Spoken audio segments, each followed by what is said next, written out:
Good afternoon and welcome to 365 Days of Amazing Stories with Theo Mir. Here we are, I believe, on day 228, and I'm continuing stories from 1001 Arabian Nights. Now you might remember the four men who had been committed of murder, the hunchback, were now trying to get themselves free by telling a story that was more entertaining, more amazing than the hunchback's own story. And the Christian merchant had told a story, the steward had told a story, neither of which were good enough. And now the Jewish physician is going to tell his story. And it's the story of a young man from Mosul and the murdered girl. So, the Jewish physician began. I was, not so very long ago, called to take care of a young man who was feverishly ill. And when I arrived there, I asked him to give me his hand so that I could take his pulse and determine what ailment he had. The young man offered me his left hand, which surprised me, because generally when asked for a hand, the right hand is the one given. So I took his hand, his left hand. Closing my eyes, I read what I could in his pulse. I prescribed particular herbs and medicines for him. And after having done so, I asked him what had befallen him. He said, "Just allow me to rest. In due time, I will tell you."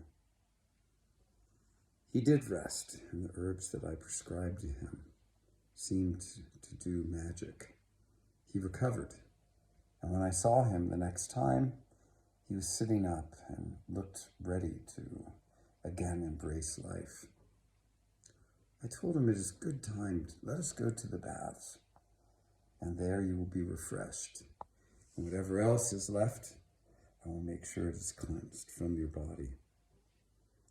So the young man rose up and we went to the baths. And there in the baths, I saw quite clearly his right hand. His right hand had been cut off. Well, this vexed me as surely as he knew it would. And he turned to me and said, "Do not wonder about my hand. I will tell you the story. I will tell you in due time. Let us enjoy this bath for now," which we did. Afterwards, we dried, we put on fresh clothing, and I accompanied him back to his house, where we sat down at the dining table. Servants brought us food and wine, and we drank and ate, and he began his story. "I'm originally from Mosul," he said. "There, my father was a wealthy merchant, and he had 9 brothers, so there were 10 of them in all. And he was the eldest. And though all of them married, he was the only one blessed with a son, being me. Now, there was one day where we went out to the marketplace, me, my father, and my 9 uncles. And when we returned home that night, all of us sat around the table and began to speak. Well, not me, but my uncles began to speak of the wonders of the world. And one said, "Oh, Cairo is the most beautiful, wondrous place in the world. And if you don't go to Cairo before you die, then that is just horrible, because there you will see more beautiful things than anywhere." Well, another bright brother piped up and said, "Baghdad is the place where you want to go. That is full of magic, much more so than Cairo." My father had listened in, and a few other brothers spoke of this and that, but when my father spoke, all of them listened, because he was the eldest, and he was quite wise. He said, yes, it is Cairo. Cairo, with its beautiful fountains and palaces, fragrant orange blossoms when they bloom, that, well, the orange trees are throughout the entire city. And the Nile that flows past it. It's enchanting. Who could die without seeing that? No, certainly it is Cairo that is the wonder of the world and must be seen. Well, when I heard these words, I was determined I must go to Cairo at some point in my life. Now, it so happened in the weeks that followed, my uncles, they began to talk together about taking a trip trading to Cairo in order to see it, but also in hopes of making some profit on their goods that they would take. And so arrangements were made. All of them bought goods to take along, and I begged my father over and over again if he would allow me to buy some as well and accompany them. Finally, he agreed. So buying goods, I joined my uncles for this trek to Cairo. Now, everything was good. We got to one little town on the way and stopped for a couple of nights. We did not trade anything there, but eventually we got to Baghdad.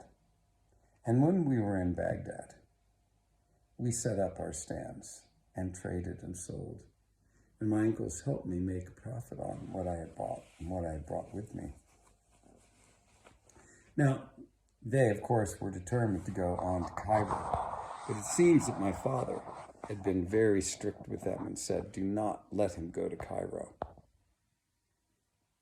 And so they packed their goods. Having sold everything of mine, I was left to stay in Baghdad. And I took a house at a very nice place for two gold dirhams per month. And it was a very beautiful place. Marble floors and a fountain that flowed night and day in the center of the house, which was open to the sky, the rooms surrounding it. There was a dining room and a kitchen, and everything that I needed was there. And there I watched my uncles go off. I quickly spent my money eating and drinking, carousing through the town at night. But I did not despair. I knew the grace of God, almighty, magnificent, something good would happen. As I was sitting there on my doorstep one day, a beautiful woman passed by and our eyes met. And she paused. And I asked, would you like to come in? And we'll stop the story there, as Scheherazade did. See what happens next. Does she come in? Okay, have a good rest of your day.